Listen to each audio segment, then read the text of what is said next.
Hanuman movie మరో సరికొత్త రికార్డుని create చేసింది. అమెరికాలో 5 మిలియన్స్ వసూలు చేసిన 5వ చిత్రంగా హనుమాన్ మూవీ నిలిచింది. అయితే అమెరికాలో ఎక్కువ వసూలు సాధించిన మూవీస్ చూస్తే ఫస్ట్ ప్లేస్ లో బాహుబలి 2 22 మిలియన్స్, సెకండ్ ప్లేస్ లో RRR 14.50 మిలియన్స్, థర్డ్ ప్లేస్ లో సలార్ 8.9 మిలియన్స్, ఇంకా ఫోర్త్ ప్లేస్ లో బాహుబలి 1 8.4 మిలియన్స్ వసూలు సాధించింది. విఐ ఆనంద్ డైరెక్షన్లో సందీప్ కిషన్ నటించిన ఊరి పేరు భైరవకోన మూవీ రిలీజ్ ఇప్పుడు వాయిదా వేయడం జరిగింది. వాస్తవానికి ఈ మూవీ ఫిబ్రవరి 9వ తారీఖున రావాల్సి ఉంది. కానీ ఈ మూవీ రిలీజ్ ఫిబ్రవరి 16వ తేదీన వస్తున్నట్టు ప్రకటించింది. ఈ వాయిదాకి కారణమేమనగా రవితేజ ఏగల్ మూవీ సోలోగా రిలీజ్ కావాలని ఈ మూవీ వాయిదా వేసుకున్నారు. హనుమాన్ మూవీలోని కోటి క్యారెక్టర్ కోసం రవితేజ గారు వాయిస్ ఓవర్ ఇస్తానని 3 ఏళ్ల క్రితమే మాటిచ్చారు. కానీ రవితేజ నటించిన ఈగల్ సినిమా కూడా హనుమాన్తో పాటు ఒకే టైంలో విడుదలవుతుందని తెలిసి రవితేజ గారు వాయిస్ ఇస్తారో ఇవ్వరో అసలు అడిగితే బాగుంటుందో లేదో అని ప్రశాంత్ వర్మ అనుకున్నారు. చివరగా హనుమాన్ మూవీ రిలీజ్ అయ్యే ముందు రవితేజ దగ్గరికి వెళ్ళి డౌట్ఫుల్గా వాయిస్ ఓవర్ గురించి అడిగితే రవితేజ గారు వెంటనే పద వాయిస్ ఓవర్ చేద్దామని అన్నారు.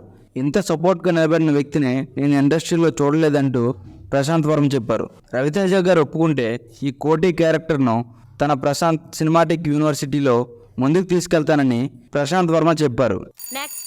యానిమల్ మూవీతో కంబ్యాక్ ఇచ్చిన బాబీ డియోల్ గారు ఈ పాటతో ఎంత ఫేమస్ అయ్యారో మనందరికీ తెలుసు.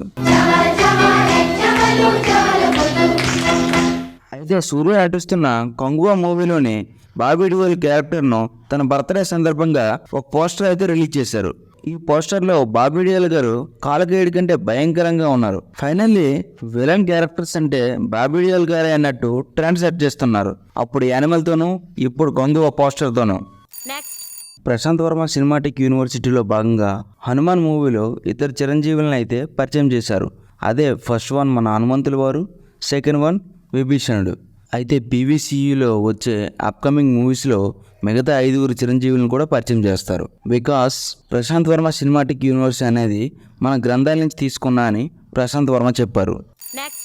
తక్కువ సినిమాలతోనే ఎక్కువ క్రేజ్ అందుకున్న మన mega power star Ram Charan RRR సినిమాతో గ్లోబల్ రేంజ్ ఇమేజ్ ను సొంతం చేసుకున్నాడు. అయితే ప్రస్తుతం శంకర్ డైరెక్షన్ చేస్తున్న గేమ్ చేంజర్ మూవీలో నటిస్తున్నాడు.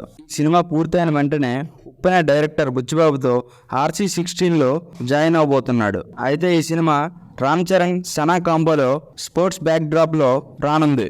అయితే ఈ సినిమా పాన్ ఇండియా రేంజ్ లో 400 కోట్ల బడ్జెట్తో తీస్తున్నారనే విషయం తెలిసింది. ఈ సినిమా బడ్జెట్ ఇంత పెరగడానికి కారణం ఈ సినిమాలో చాలామంది పాన్ ఇండియా స్టార్స్ నటించడమే.